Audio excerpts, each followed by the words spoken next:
Al comienzo del capítulo 11 del descubrimiento de Harry, Lippmann hace un nuevo ejercicio de lectura del pensamiento de otros, como el que ya había hecho en el capítulo 8. Allí vuelve a repasar los pensamientos de cada uno de los personajes de su novela. La lista es exhaustiva. Lippmann nos cuenta lo que pasa ahora por la mente de Manuela Vargas, Tito Salinas, Toño Meléndez, Guillermo Hernández, Susi Ramírez, Rubén González, Lucho García, Miguel Martínez, Ana María Sánchez, Juanita Mejía, Marcos Jaramillo, María Jaramillo, María Fernanda Gómez, Santiago Mendoza, Janet Puerto, Laura Méndez, Elisa Torres y Harry Stottlemyre. Sin duda, hay diferencia entre este ejercicio y el realizado 3 capítulos antes. En el capítulo 8 se había centrado en contarnos sobre todo los pensamientos privados de sus personajes, lo que pasaba por su mente aquella mañana. Unos recordaban a sus mascotas, otros pensaban en sus amigos y alguno incluso imaginaba salir de una nave espacial. Y nos mostraba también en ese capítulo 8 sus diversos estilos de pensamiento, así como los actos mentales que realizaban o el modo como hacían valoraciones, como ya lo pudimos ver en el video 16 de esta serie. En este capítulo 11, en cambio, la intención de Lippmann parece más compleja, pues ahora atenderá a los factores claves que determinan el pensamiento de cada uno de ellos. ¿Cuáles son los motivos primordiales que guían el modo como piensan? ¿Cómo y por qué orientan sus pensamientos en una determinada dirección? El pensamiento no es algo desencarnado, se da en un cuerpo donde confluyen múltiples sensaciones y deseos. Tampoco es ajeno a nuestras emociones, a nuestros gustos e intereses. Además, se da en un contexto histórico y cultural que le impone ciertas tendencias, énfasis y necesidades. En fin, el pensamiento puede ser movido por motivos de muy distinta índole, cognitivos, sociales, estéticos, morales, etc. Si repasamos el relato de Lippmann, es posible identificar motivos muy fuertes que determinan por completo la orientación, el contenido y el modo de operar de cada uno de estos personajes. Veamos algunos ejemplos. En Toño, por ejemplo, domina un afán de evidencia que lo permea todo. En cambio, Guillermo es un individuo al que lo guía sobre todo el sentido del deber, y particularmente el deber de defender a su patria. Lucho, por su parte, es un muchacho negro que está luchando permanentemente por encontrar una identidad propia en medio de una sociedad marcada por la discriminación racial. Sin embargo, María Fernanda, que también es negra, tiene un muy fuerte sentido de la justicia que le viene de su condición, tanto de negra como de mujer. En Elisa predomina un motivo diferente. Ella vive preocupada de sí misma, de su autoimagen. Aunque es una persona intuitiva y perspicaz, le preocupa mucho su cuerpo, la ropa que viste y lo que los demás piensen de ella. Santiago, en cambio, es un muchacho que vive en un ambiente violento y que, a pesar de su temor a la violencia, a veces parece tentado a ceder a la violencia de las bandas juveniles del barrio en el que vive. A Harry, en cambio, le interesa especialmente comprender cómo pensar mejor y cómo encontrar las reglas básicas que rigen el pensamiento. Desde luego, hay otros que tienen intereses y motivaciones muy particulares que dominan su pensamiento. Marcos es ante todo una persona crítica, que está en desacuerdo con el orden establecido, que quiere cambiar el mundo, mientras que Susi y Ana María, que están mucho más inclinadas a actividades artísticas como la poesía o la pintura, a ellas no les interesa tanto cambiar el mundo como poder verlo de otra manera. Ellas quieren expresar lo que sienten y piensan a través de sus obras, y este interés fundamentalmente estético, predomina en sus modos de pensamiento. No voy a examinar todos los ejemplos que acabo de poner. Solo voy a recoger algunos de ellos que me parecen particularmente relevantes como motivos inspiradores del pensamiento. Me limitaré a recoger lo que nos cuenta la novela y hacer un breve comentario de ello. Empiezo por todo. En la aritmética todo es tan exacto, tan perfecto. No hay contradicciones y por tanto tampoco hay discusiones. Pero en el mundo real siempre hay alguien que dice todo lo contrario de lo que dicen los demás. Y en cuanto a los hechos, no conozco un solo hecho que sea absolutamente verdadero. Ojalá todo fuera tan sencillo, claro y verdadero como en la aritmética. Toño vive deslumbrado por un ideal de perfección que cree ver muy bien expresado en las matemáticas. No le gustan las contradicciones y por ello a la hora de discutir con otros es frío, distante, calculador. No le interesan tanto los hechos de la vida cotidiana, que le parecen poco evidentes e incluso defectuosos, sino solo aquellas afirmaciones que pueda comprobar que son efectivamente verdaderas. Para él no hay nada más valioso que un pensamiento claro, ni nada más bello que una fórmula matemática que expresa la perfección del universo. Admira las matemáticas, la aritmética, la geometría, el álgebra, porque ve en ellas una de las mejores muestras de la excelencia y la perfección que hay en el universo. El afán de evidencia que rige todo su pensamiento le da también un sentido estético, pues le permite apreciar la belleza que hay en el orden cósmico. Tiene un motivo fuerte para pensar, el de buscar el orden y la armonía que hay en el universo. Pero Guillermo tiene otra perspectiva. Escuchemos. No puedo creer en lo que escucho cuando oigo a mis compañeros hablar de sus derechos. Como decía mi papá, en realidad no tienen derechos, lo que tienen son deberes. ¿Y qué tiene eso de malo? A mí no me importa ponerme de pie para saludar a la bandera. Amo la bandera. Y se me pone la carne de gallina cada vez que oigo cantar el himno nacional al comienzo de un partido. La gente debe amar a su patria, del mismo modo que debe amar a su hogar y a sus papás. De hecho, ya lo dice la frase, la madre patria, pues para nosotros es como otra madre. Yo no haría nada que demostrara falta de respeto hacia mi mamá, y no entiendo que alguien pueda mostrar falta de respeto hacia su patria negándose a ponerse de pie durante el saludo a la bandera. En Guillermo encontramos un motivo distinto, marcado además por una experiencia dolorosa, el hecho de que un movimiento insurgente ha matado a su padre. Él no puede aceptar que en nombre de los derechos de los ciudadanos se cometan crímenes atroces, supuestamente para defender a esos mismos ciudadanos que a veces asesinan. Es comprensible que él esté molesto con todos aquellos que reclaman a ultranza sus derechos, porque son personas como ellos los que pudieron estar comprometidos en la muerte de su padre. Guillermo, como hijo de un militar que dio la vida luchando por su patria, ha aprendido que los deberes pueden estar incluso por encima de los derechos. Y por eso no puede entender la negativa de Daniel a hacer el saludo a la bandera. Él es un hombre de deberes y de símbolos, y eso configura su modo de ver el mundo y de pensar en él. Reconoce que ama la bandera y cree que todos deberían, como él, sentir respeto por lo que ella representa. El sentimiento patriótico domina plenamente su pensamiento. Pero Lucho es otro tipo de personaje. Daniel me dijo una vez, oye Lucho, ¿qué se siente siendo negro?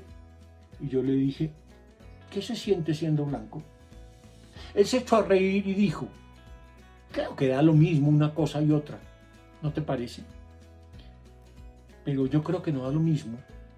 Si yo fuera bajito y gordo, sería una persona diferente. No me puedo imaginar a mí mismo bajito y gordo. Supongo que soy negro, del mismo modo que soy alto y flaco. O a lo mejor soy negro del mismo modo que soy colombiano. Lucho, en cambio, está precisamente en la otra orilla, en la de aquellos que han tenido que luchar a brazo partido por sus derechos, en su caso particular a los miembros de la comunidad negra que han sido discriminados por siglos. Él sabe y siente lo que es vivir sometido a una discriminación a causa de un asunto tan exterior como el color de su piel. Quisiera que no fuera así, pero sabe que lo es. Sabe que eso marca su condición y que debe encontrar su propia identidad como negro, aunque otros a veces lo excluyan. Sin embargo, no quiere ponerle énfasis allí. Él es Lucho antes que ser negro. Y aunque no puede dejar de serlo, y él tal vez no lo haya escogido, no ve ningún problema en serlo. Se niega, sin embargo, a vivir según un estigma que le han puesto otros y se esfuerza por buscar una identidad propia. Y ese motivo guía y da forma a todos sus pensamientos. Pero veamos el caso de otra mujer, de otra negra pero mujer. Al profesor Espinosa le tengo confianza y creo que también a Miriam. Pero ¿puedo confiar en el profesor Pardo? No estoy seguro. Me parece que esto demuestra que la confianza no es suficiente. Tienes que ser capaz de explicar por qué piensas de determinada manera, como dijo Miriam. Pero a la hora de la verdad, todo lo que dijo el profesor Pardo fue: es así porque así lo dice el Ministerio de Educación. Y si le preguntáramos a los papás de Daniel, estoy seguro de que dirían: es así porque así lo dice Dios. Pero no hay razones para todo lo que nos mandan a hacer. Y cuando nos dicen que hagamos algo sin darnos ninguna razón, ¿qué razón tenemos nosotros para hacerlo? Estoy hecho un lío. En el caso de María Fernanda, como lo hemos visto en otros pasajes, impera ante todo un sentido fuerte de la justicia, aunque aquí manifieste sobre todo ciertas dudas que le suscitan las actuaciones de sus profesores. Desde luego, ella, como joven que es, busca un adulto en quien confiar y cree que ese puede ser el profesor Espinosa en vez del profesor Pardo, que solo le da las respuestas oficiales cuando vivimos en una sociedad en donde hay todo tipo de prejuicios morales, sociales e incluso religiosos, como los de los padres de Daniel. Ella quiere oponerse a todo lo que carezca de razón, como los prejuicios, que son la base de muchas injusticias. Elisa tiene otra manera de enfrentar las cosas y de pensarlas. Cuando los muchachos de séptimo dijeron que yo parecía un perrito pequinés, corrí al baño y me miré al espejo. Nariz chata, frente ancha y ojos muy separados.